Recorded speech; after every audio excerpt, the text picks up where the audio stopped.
Welcome, everyone. Thank you all for joining us this morning. My name is Terrence Woodson, and I am the Events and Programs Manager here at the Seattle Chamber of Commerce. I'd like to welcome you all to Seattle Chamber's Elevate Northwest Series, Balancing Your Dual Energies in Business. A few webinar logistics. If you need technical help, use the chat box.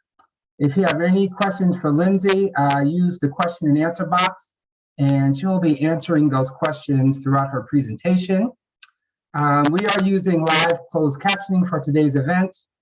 You can turn the subtitles off or view the full transcript by clicking Live Transcript in your Zoom toolbar. We'll also be recording the webinar and posting that on the event page tomorrow. You'll now hear a notification that the recording is started. Next, I would like to thank our event partners, BHT Business Health Trust and Reach King County. Thank you very much for your support. I also would like to thank our small business champions, the Boeing Company, Kaiser Permanente, Microsoft, Premier, Symetra, and Amazon. Now, I would like to introduce our speaker, Lindsay Tonsing. Lindsay is a certified transformational leadership coach, energy healer, and author. She empowers high-achieving professionals on their transformational journey to reconnect with their inner wisdom and create an authentic, inspired life with clarity, confidence, and courage. Lindsay spent 17 years leading teams and coaching in startups and Fortune 500 companies before starting her coaching and healing practice. Lindsay, feel free to turn on your video and unmute yourself. Hi, Terrence. Hi, guys. Thank you so much. First and foremost, I am so thrilled to be here supporting the members of the Seattle Metro Chamber and being part of this Northwest Elevate program and talking to you today specifically about balancing your dual energies in business. To get the most from our time today, please make sure you've got something to write with, close and silence any distractions, and let's get started. So as Terrence mentioned, I'm Lindsay Tonsing, transformational leadership coach, also energy healer, intuitive medium, and best-selling author of two books, The Art of Connected Leadership and The Beautiful Unbecoming. And I really believe in a world where people are empowered to consciously choose a life of joy and fulfillment. And that's why I'm so passionate about empowering high-achieving professionals and entrepreneurs like Terrence had mentioned. So today we're going to be talking about balancing your dual energies in business, because an imbalance in your energies can lead to burnout, frustration, anxiety, confusion, a lack of confidence, a lack of worthiness, and an inability to handle failure, loss, or process negative emotions. And right, wrong, or indifferent, our society encourages and promotes an imbalance in these energies really unknowingly. And so this workshop is for you if you feel like you're kind of on that hamster wheel of doing, leaving you burnt out, exhausted, confused, and kind of looping in your head. If you're tired of feeling like you're just trying to survive the day and get to that next break or that next vacation or that next conference that kind of gets you out of the day-to-day stuff. This is also for you if you're open to exploring how to do business, work, and life differently, and if you value living a happy, healthy, and fulfilling life. And so over the next hour-ish, you'll learn about what dual energies are, what it looks like when one or both of them are out of balance, and how to bring them back into balance so that you can experience more ease, joy, and fulfillment, both in work and in business and at home. And I'll give you some quick tips, as well as we'll get into what it looks like to have more deeper, long-lasting change. I love being interactive, so if you guys have questions along the way, please feel free to put them in the chat. I've got the chat open right here, right next to me, so hopefully I will see them as they're coming through. And if you want, we can also, I'll open it up at the end to save for some Q&A, and I can also share with you guys how you can work with me if you feel called to, if you'd like to. How does that sound? If you want to type in the chat, sounds great, awesome, looking forward to it. Super excited, anything you want. All right, so before we get started, let's ground just to let us get centered with each other and present together. And I'm going to do this with a quick breathing exercise. And Teresa, thank you. My preferred breath work of choice when my clients or I feel anxious or frazzled is the box breath. And some of you maybe have heard of this. It's used by everyone from athletes to US Navy SEALs, police officers, nurses. This technique is super powerful. It helps with stress. It also helps improve concentration and performance. So if you guys are ready, why don't we start with a little box breath? And so the way that it works is we're going to take a deep breath in through the nose to the count of 5. We're going to hold it at the top for a count of 5. Exhale slowly through the mouth for a count of 5 and hold it at the bottom for a count of 5. And we're just going to do this 3 times. Okay, are you ready? So let's breathe all air out. Big inhale in. Hold. Exhale through the mouth slowly. Hold at the bottom. Big inhale in through your nose. Hold.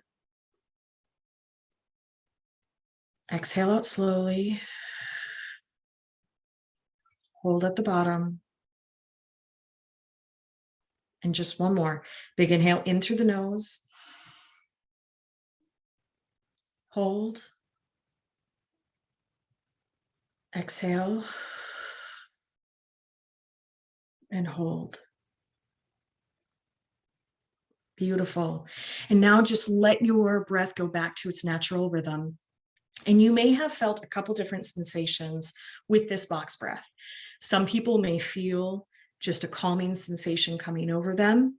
Some people may feel more energized. Some people may even feel a sense of uneasiness at that hold at the bottom when you have no air in the lungs. And so that's something to explore as we move forward. So more about who am I and why am I talking about energy? As Terrence mentioned, I've been in corporate America for 17 years. I was a high achiever, hard worker. I worked full time while I got my undergrad and my MBA. I was climbing the corporate ladder, always pushing myself to be better, learn more, do more, bigger, better, faster, living really the American dream. I had a beautiful home, an amazing career, but I was still unhappy, unfulfilled. I suffered from chronic migraines. I was working crazy hours. I was commuting about 3 hours a day on average, which for those of us in Seattle, it's not always that crazy. Unfortunately, it happens. And through this, I was really disconnected from my body. I was disconnected from my emotions, my energy, even my spirit. And so I was numbing out with more work and wine. And it wasn't until my spiritual awakening in 2018, when I lost my maternal grandmother, one of my fur babies, and my paternal grandmother back to back over 3 months, that I started to question what I was doing, why I was doing it, and what was my purpose. And so I realized through this exploration that I had been motivating myself through fear that the bottom was going to fall out from underneath me at any point in time. And so I did everything I could to make sure I was always safe. And that led to self-medicating, almost daily migraines, panic attacks, and the inability to relax. Even on vacation, I was doing something. I was completely shut off from my emotions, my body, my energy, my intuition, my spirit, and what actually made me excited. And I was so focused on the goal of financial security that I forgot that we're actually here to experience life and joy. And so I went back to my spiritual roots, which included finishing my Reiki master training, learning sound healing techniques, shamanism, and other nature and energy-based practices, and really reconnecting with my own inner wisdom, also known as my intuition. And I also have 2 coaching certifications, one focused on whole person, mind, body, heart, and spirit, rooted in interpersonal neurobiology, mindfulness, somatics, as well as narrative and archetypal psychology.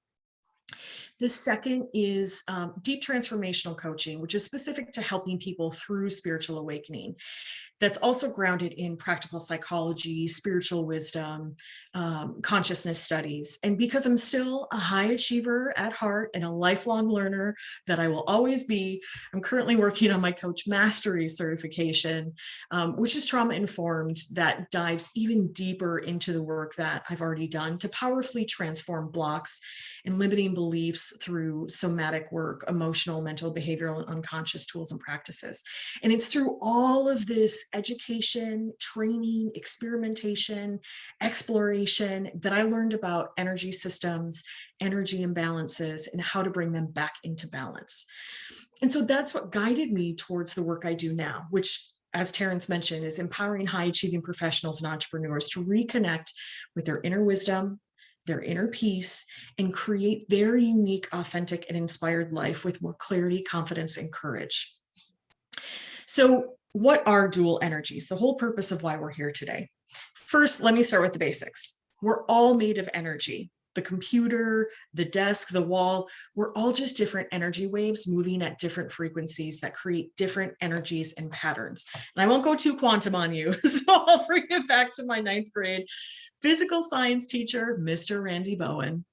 I still remember Mr. Bowen knocking on the desk and explaining that it was simply energy vibrating so slowly that it looks and feels like a solid. The slower the vibration, the denser it becomes. My mind was like blown. And of course, that's why you'll also hear people talk about when things are negative, they feel low vibe, but talking about happy, joyful, light topics feel high vibe.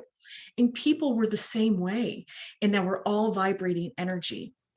And like attracts like. So for those that are familiar with manifestation, I won't get into that. We have these energy frequencies that when we are in a positive vibration, we attract positive vibrations. And so you may also hear, as when people walk into a room, you're like, ooh, I like that person. They feel good. Or you're like, ooh, that person's a little creepy. I'm going to stay away from them. And so again, these are just demonstrations or examples of how we all have energy with us. So back to dual energies. Each of us have what is classically known as masculine or feminine energies. And these have nothing to do with gender. And I bet these terms are going to evolve in the near future. So for our purposes, we're actually going to talk about the masculine energy as doing energy and our feminine energy as being energy. There are also different energy centers and systems within the body that you may have heard of, such as the chakra system. You may have also heard of the meridians, chi. We're just going to be talking about the doing and the being energy today.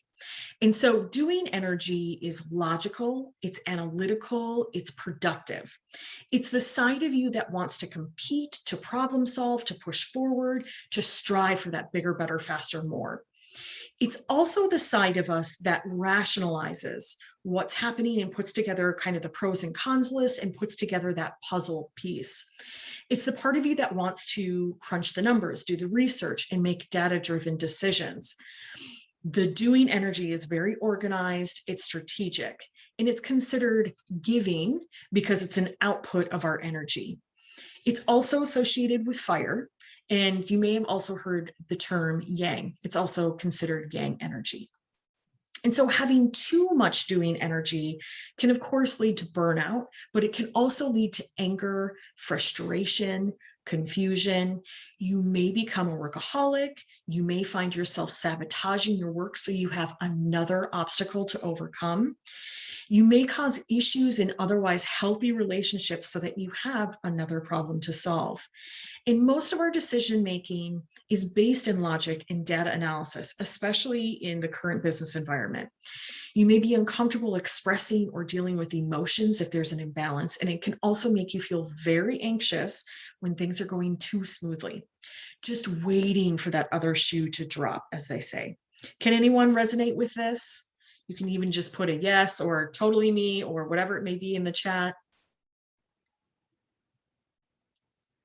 I can say for me, it very much resonated with me. Yeah, very much. Thank you. I also had as Virginia said, I very much had way too much for too long. And now that's why I help others live the way that I realized that there was a different way, right? There's a different way of doing things. We don't have to be all doing all the time. And so balanced doing energy can help you solve complex problems and move mountains and to accomplish really great things. So it's your ability for curiosity, learning, and adventure. And so being energy is intuitive, empathic, it's passionate, it's emotional, it's sensual. Being energy is going with the flow and allowing. And for those of us who have had really high doing energies, that's really tough to be able to go with the flow and just surrender. But being energy is also very compassionate. It's gentle, it's nurturing. It's the space that allows for creativity, inspiration, and innovation. And being energy is receiving, and it's associated with water. And I know Virginia knows yang, it's also known as yin.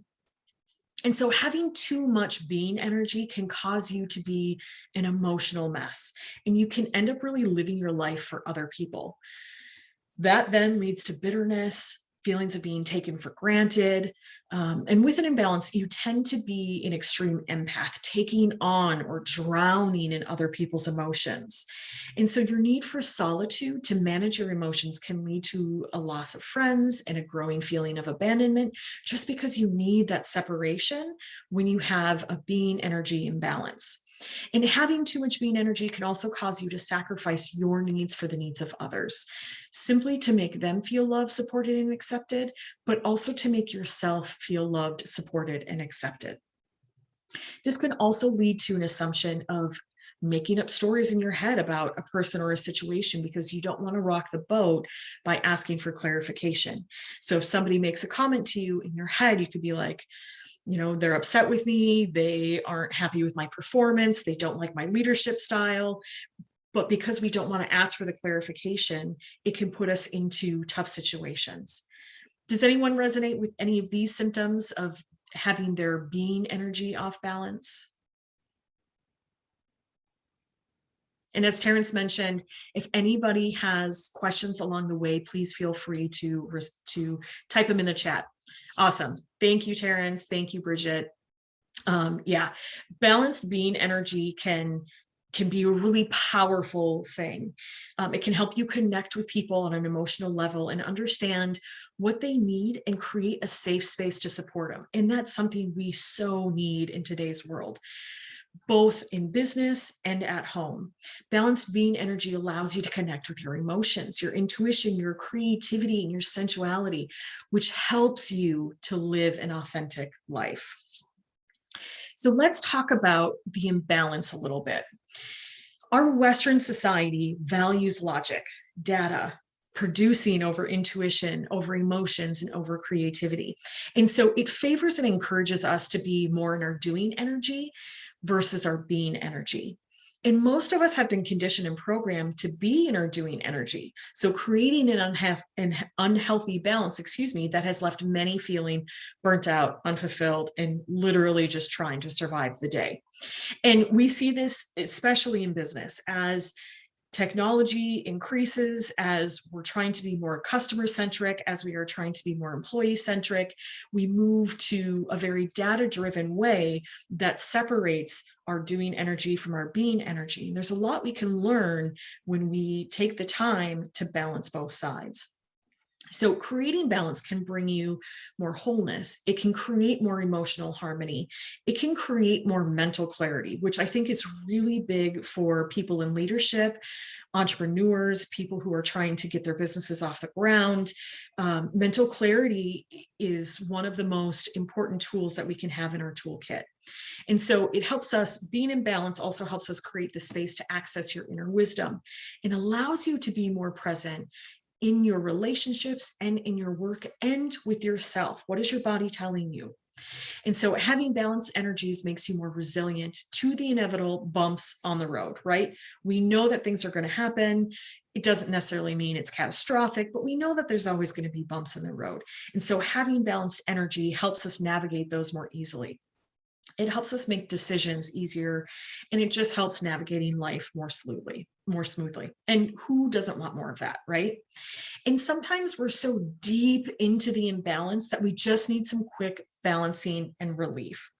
And so I'm about to share with you some quick tips that are to be used when you need some like immediate relief. But know that this is only temporary relief, and I'll dive into some long-term balancing steps shortly. Before I jump into some of the quick tips, I just want to see if anybody has any questions. I love being interactive, but also want to respect if people want to save questions to the end.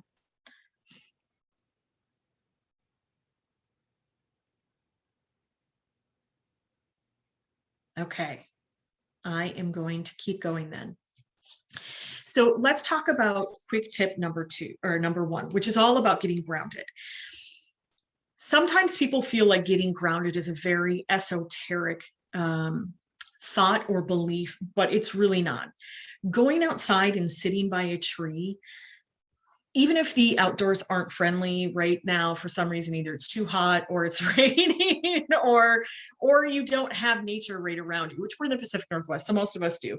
Go sit by some plants or go by a window that faces some trees and the sun. And if that doesn't work, listen to a guided meditation. And I also have a grounding meditation on Insight Timer, for example, if anybody wants to listen to that Insight Timer. But we may not realize it, but we are part of the natural world, and we become unbalanced the more that we are disconnected from nature. So getting grounded is a simple, quick way to find more peace, calm, and balance in your mind and in your body. And I'll just use myself as example. As Terrence knows, I had a minor medical procedure last week, and coming up to it, I was thinking about all the things that I needed to get done in my business. I was thinking about the time that I would have to take between, like, not being accessible to everything. You know, I'm still somebody who does a lot, and I like to do a lot because that's part of my service. But I realized that I was starting to spin out. And so the day before I had surgery last week, I just went into Point Defiance Park, and I just sat in the woods and just grounded. And coming out of that, I felt so much more peaceful. I felt so much more at ease. And it just really helped me surrender and just kind of let things go and go with the flow. And so I recognized for me that I was feeling out of balance with my doing energy, and I needed to get grounded. So quick tip number 2 is move your body. Whether that is stretching, whether that's going for a walk, even around the block, have a dance party in your kitchen if you're working from home. We tend to be stationary, whether we're stuck in traffic, whether we are sitting at our desk because we're working from home, we end up being stationary. And when we're stationary, so is our energy within us. And we can become like a caged animal that is just fighting to get out. So help move the energy by moving in a way that feels good to you, whether that is yoga, going for a stroll outside, dancing, whatever it may be. You'll be amazed at how much more clarity and flow you have in your mind and your body once you do move your body. And so to answer Teresa's question around how to ground, visualizing or breathing, those are great ways to do it. You can ground by doing a visualization, visualizing yourself in a place in nature. You can go physically be in nature, putting your bare feet in the ground. You can just go sit by the trees. You can do breath work, which also helps you ground. And so hopefully those are a few different methods that'll help you, Teresa. And if you want more clarity, please feel free to ask, and I'm happy to share. I do usually say, when I say get grounded, it's usually tied mostly to nature, because quick tip number 3 is actually breathing. So quick tip number 1, get grounded. Number 2, move your body. And quick tip number 3 is breathe. And so, yes, our bodies are automatically breathing all the time, right? However, how you are breathing will prolong the imbalance or help it.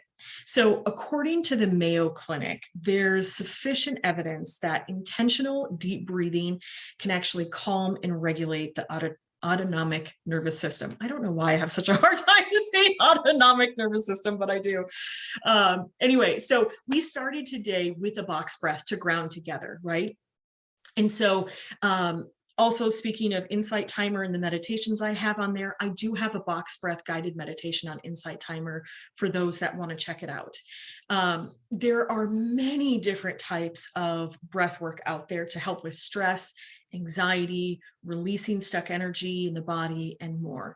And so I encourage anybody who likes doing breath work, whether it's holotropic, whether it's the guided meditations, check out things that work for you. I have been, through my Coach Mastery program, we're learning holotropic breath work, and I have been blown away at how incredible the breath work practices are for releasing some of that stuck energy and even some of the trauma. It's really a powerful, powerful thing. So while I say it's a quick tip to do like the box breath, you can do breath work in a much more extended type of balancing exercise. Virginia, question from Virginia. Can you have equal amounts of yin and yang, or is it constantly reminding yourself to calibrate and balance? I feel like I'm always on one side or the other. Such a good question, Virginia. Yes, I think to your point, we're always in a state of flowing between the two. I don't know anyone that is constantly in perfect balance, but that's part of the flow of life, right?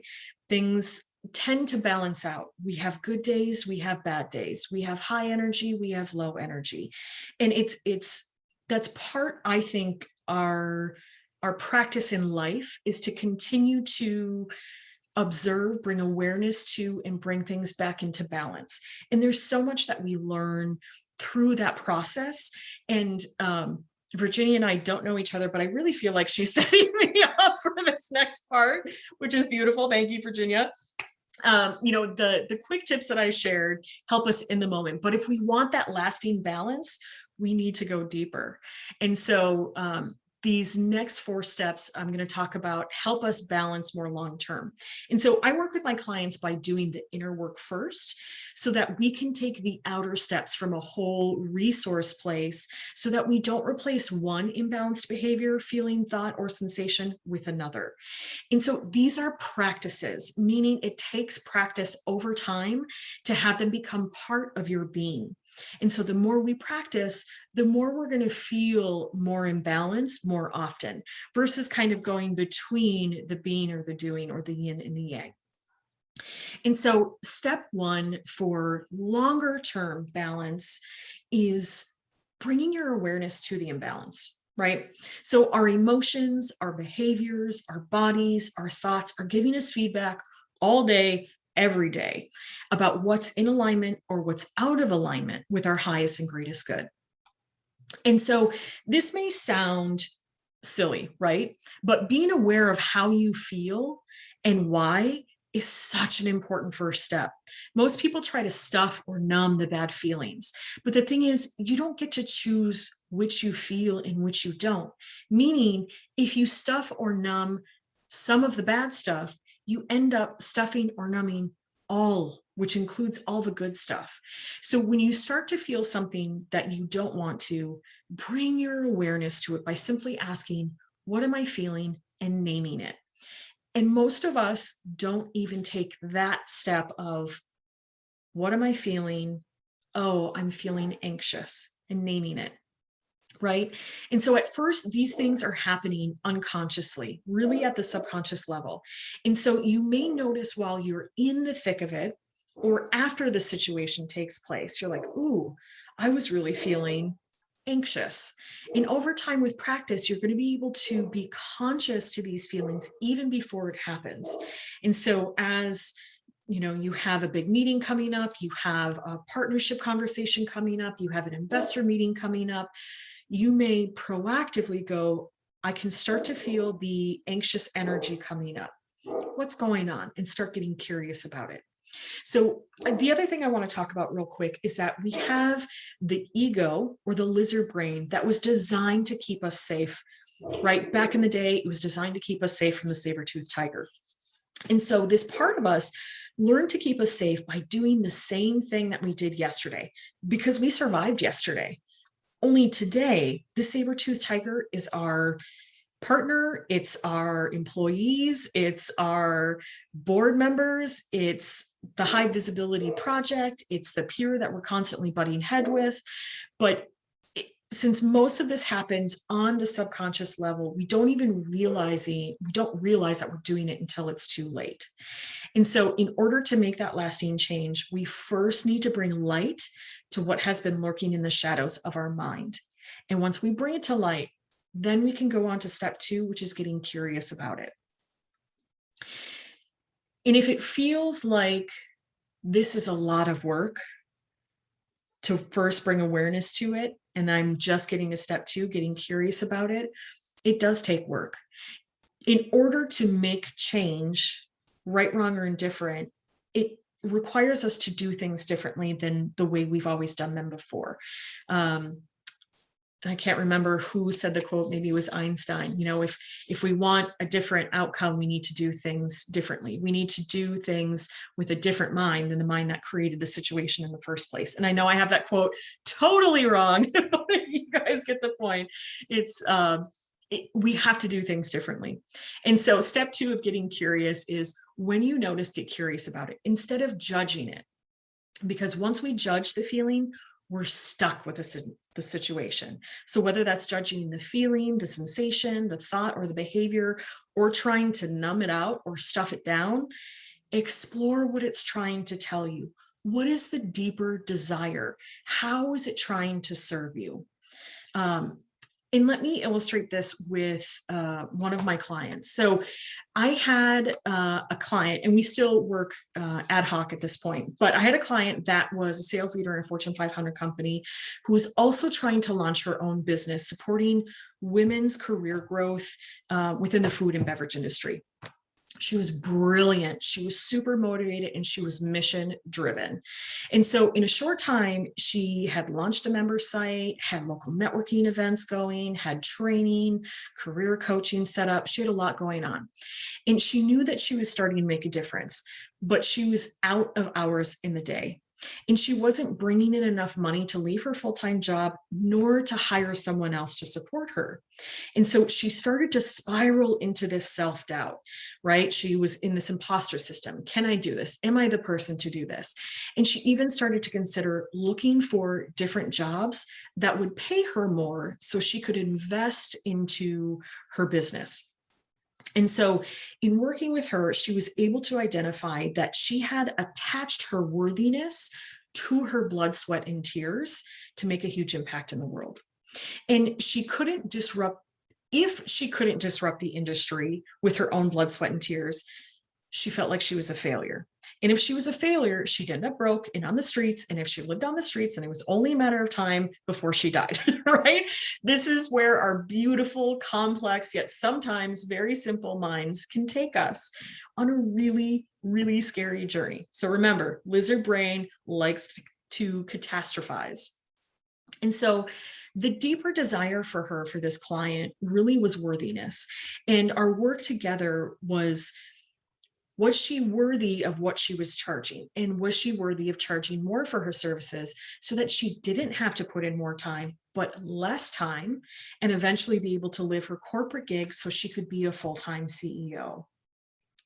And so this brings us to step 3, compassionate acceptance. And so once we understand what the feeling, the sensation, the thought, or the behavior is trying to tell us, we can understand the deeper desire it had for us. We can show compassion for it as if, it was a beautiful friend that was just trying to show us love in the best way that it knew how. And we do this by listening to it, thanking that part of ourselves, and giving it whatever it needs in the moment, cultivating from within. And so back to our budding CEO, as she got curious about what was going on, she realized that this part of her was just trying to keep her safe. But she also realized that the behavior was actually causing her to put her job and her business, right? Because she was still working full-time in a corporate gig, plus she had her business going. She was putting both of these at risk by spreading herself too thin and not getting enough financial return.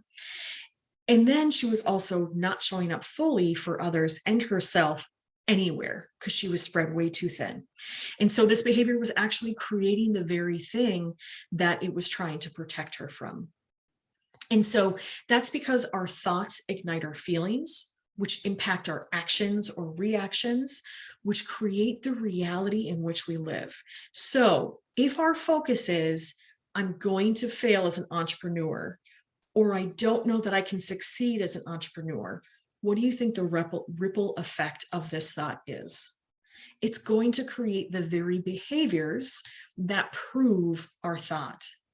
And so she learned to accept this part of herself that was just trying to keep her safe, make her feel loved, seen, worthy. And we worked through some compassionate acceptance and self-forgiveness, and she was able to move through that fear. And that brings us to step 3, aligned action. So to create lasting change, to create that lasting balance, you need to also take aligned action to embody your new wisdom. And I say aligned because balanced energy isn't created by forcing yourself to do something. It's not the, I should do this, I need to do this. That has a very different energy, and it usually comes from a place of fear or lack. So it's about doing what feels most nourishing, aligned, and expansive for you. And as with anything that I do, we start with the inner work before we do the outer work. So when feeling a thought, a behavior, or sensations that come up, instead of judging it, we breathe into the contraction in the body with acceptance, right? Instead of going, oh, I want this to go away. I need this to go away. I don't want to feel this. We thank it for getting your attention. And you let it know that you're taking care of the deeper desire directly, and then demonstrate that with your outer action. And so then you take one supportive action towards the greater goal when things come up again, because it will.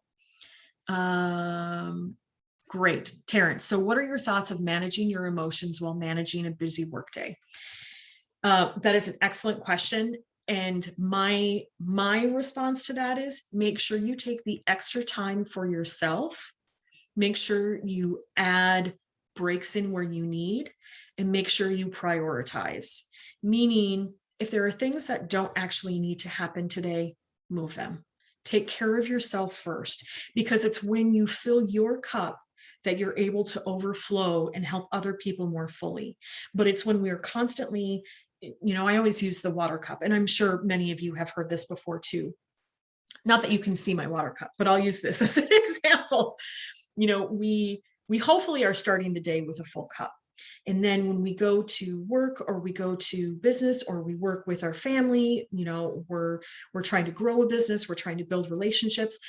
Every interaction we have tends to take more and more of our well, right? It takes more and more of our emotions, takes more and more of our energy if we're not doing what we need to do to replenish ourselves. So by the time we get home, we might be mostly empty. And then we have family, partners, friends that we want to also be able to give to. And so we may end up the day completely empty. And if we haven't done anything to take care of ourselves, self-care, whether that's taking a bath, taking a walk, listening to music, going for an amazing meal, going to a concert, whatever your self-care is, we need to be doing something to fill ourselves back up. And once we fill ourselves back up, when we keep filling our well, water runs over and helps everybody else. And so we're full and we're helping others. But when we're empty, we've got nothing for ourselves or anybody else. And so during a busy workday, it's so important that you remove things that don't really need to be there, right? We love meetings in the Western world. We love to have meetings about meetings with more meetings to have follow-ups from. And so where can you prioritize? Where can you remove? Where can you eliminate to make sure that you are getting the time and the space that you need to nurture and care for yourself? So hopefully, Terrence, that answers your question with that one. So we're in step 4 on taking aligned action, and let's go back to our budding CEO. Oh, you are so welcome. So she learned how to dialogue with this part of herself that wanted to stay safe and that was questioning her worthiness so that she could understand what it needed and how to make it feel seen, heard, felt, and worthy. Because the how is different for everyone. And that's really where my work comes in, is helping you connect with how do you need to feel seen, safe, felt, heard, and whatever your deeper desire is. With this client, it was around worthiness and safety. And so we really worked on cultivating the safety and worthiness from within herself in the moment, anytime that these feelings or these stories started to come up, even before the self-sabotaging behavior started. And this is really her interaction. And so at first it was reactive, meaning she would realize that, again, she was spreading herself too thin. She was giving more stuff away for free. She wasn't, trying different packages, different pricing. And so it was reactive. It was like, oh man, I did it again. And so then we would work with it. Over time, it went from, oh man, I did it again, to, oh, I could feel that feeling, that sensation, that self-talk. I could feel it coming up again, and I worked with it proactively. And so again, it's about a practice and integrating these new ways of being and these new ways of being there for yourself in a way in which you may not have been before. And so that was her interaction. Her outer aligned action was actually testing and offering and different pricing points to get real-time feedback and data, because we still love real-time feedback and data about what her clients were or will not willing to pay. Not only different price points, but what they actually wanted, right? She wanted to give everything in the kitchen sink, and she wanted to give most of it away for free. And so we got really clear about what products and services were her clients actually willing to pay for and actually wanted. And so because I do come from a data background, my last corporate job was at Amazon, where we are very data driven. And I helped her start to break down, what are people actually using on the website? What are they not using? Which members are most active? Which ones aren't? What are ways in which we can get them engaged again? Which ways we can get feedback from them again? And so it was really powerful and impactful for her to get that external feedback to help her understand what would be best for her clients as well as for herself. So the outcome for her was improved confidence, more risk-taking, and actually launching programs that have brought in enough money to hire a social media manager and an event coordinator. She's more aligned with her values, her goals, and she's working on the next stage of her business plan to bring in more money that will allow her to go full-time in her business in the next year. So in 2022, that is the plan, that we are going to have her situated in a place where she will have enough revenue coming in, where she's also not working 24/7. She's got a team to support her, and she can let go of that corporate gig. So to recap, the 4 long-lasting energetic steps to balance your energy long-term are: 1, awareness. Bring your awareness to what's happening. 2, get curious. Explore what is coming up and understand the message, the lesson, or the deeper desire that this part has for you. What is it trying to communicate to you? Step 3 is compassionate acceptance. And so you've gotten a lot of guidance from your body, from your emotions, from your thoughts, and you want to thank them for sharing their wisdom about what you need, what needs to be looked at, and what needs to be loved on. And then 4 is taking aligned action, giving yourself what you need on the inside first, and then taking that aligned outer action towards your goals from that whole and resourceful place. And so this, of course, just kind of scratches the surface of how our energy impacts us on a mental, emotional, physical, and spiritual levels. There's so much more that I could talk about, including the energy centers, energy hygiene, and so much more. But I hope that this gives you some useful nuggets today. And so I would love to hear, if you could share in the chat, what's the most valuable thing that you received so far from today? any of the tips and tricks, any of the longer term, any of like understanding, if you can share in the chat, anything that you found valuable today. That's valuable for me. Being versus doing, awesome. Thank you, Bridget. Yeah, it's so important because it's almost like many of us are stuck on one side or the other, and they really work beautifully together. Yeah, good. Taking aligned action. Yes, thank you, Terrence. And I think that's, one of the things that I struggled with so much myself, and many of my clients do. We're so used to being action takers that the aligned part is completely disconnected. And so we end up taking a lot of action and we do a lot of things. We may even accomplish a lot of things, but it may not be aligned with us. And then that perpetuates this imbalance that we're still unhappy, we're overworked, overstressed, things like that. Really good. Virginia, I didn't realize that when you stifle the bad feelings, you're also stifling the good feelings. Yes, it's like a survival technique to feel numb and just keep going. Totally. I have goosebumps. I resonate with that so much, Virginia. That's what I did. And I didn't realize that for a long time, that as I was numbing myself with more work, I am, a recovering workaholic. I was just perpetuating that survival mode, right? I was afraid of what would happen if I stopped, and who was I if I stopped? And so I just kept going. I just kept surviving, and I kept stuffing down more work, more wine, wouldn't have to feel things, but there was so much joy that I was missing out of. There was so many experiences that I missed out of. Yeah, good, amazing. Teresa, I think for me, I look at being and doing as internal, external, rather than masculine, feminine. Totally. Good tips. And thank you for that. Yes. Thank you, Teresa. You're right in that, a lot of times we think of this doing as external, but it's also the way that we process in our thoughts.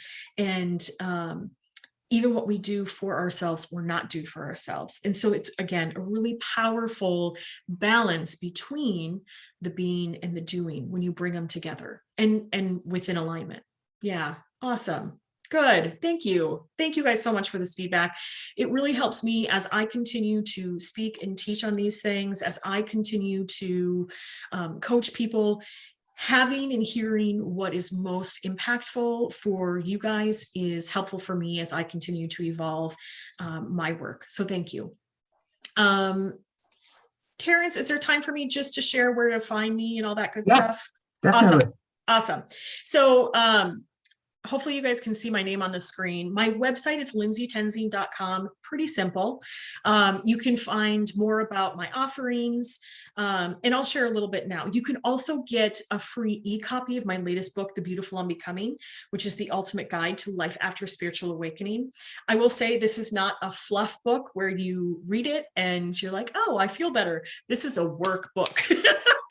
So it gives you practices and tools to help you through some of these things, questioning your beliefs and getting in aligned with what are my values and what does bring me joy, and really helps you to create more of that authentic life. And then I offer one-on-one coaching. Each private coaching container is customized to the individual. I create a space for healing and transformation, really to help you reconnect with your own inner wisdom so that you can create your version of an inspired, authentic life. And so together we would develop that program that includes coaching, energy healing, inner wisdom development, strategy, and of course, aligned action.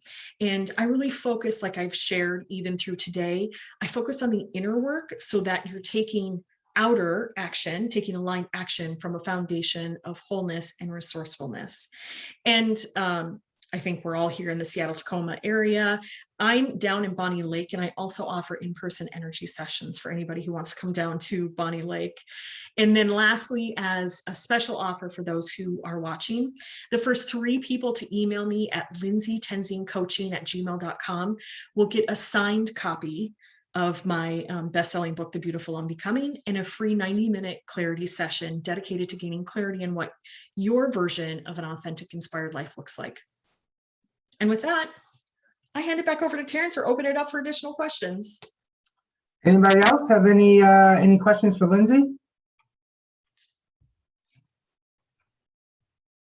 Okay, well, Lindsay, thank you very much for that great session. Great way to start off the week. Just a few takeaways, those 4 amazing steps to help you with your energy levels, awareness, get curious of your emotions, have compassionate acceptance. I love that one. And also taking aligned action. So yeah, I just want to thank Lindsay for taking the time to speak to us. And also want to once again thank BHT, Business Health Trust, and Reach King County for sponsoring this event series. And then also I would like to thank our small business champions, Amazon, Boeing, Kaiser Permanente, Microsoft, Primera, and Symetra for sponsoring our small businesses. So thank you all very much and have a great rest of the week. Take care. Thank you. Thank you, Terrence. Thank you, Hannah. Thank you, everyone.